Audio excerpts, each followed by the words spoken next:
কি? আচ্ছা, তুমি স্কুলে যাও?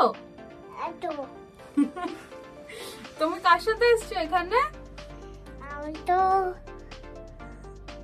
এটা কে? কার সাথে এসছো? আমি কি মামার সাথে এসছো? তোমার স্কুলের নাম বলে দাও তো। বলে দাও, খেলবে বলো, স্কুলের নাম বলে দাও। আচ্ছা, আপনি একটু বলুন ওর কি সমস্যা ছিল, কবে এসেছিলেন? ও এসেছিল আমরা প্রায় 1-1.5 বছর আগে।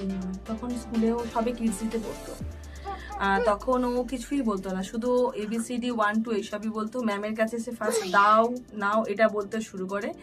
তারপর ম্যামের কাছে আমরা প্রতি মঙ্গল বৃহস্পতি করে ক্লাস করতাম। করতে করতে ও এখন একদম পারফেক্ট।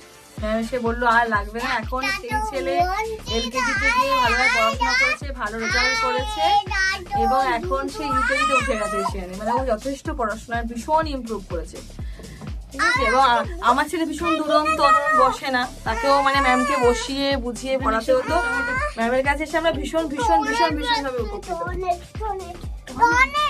টয়লেট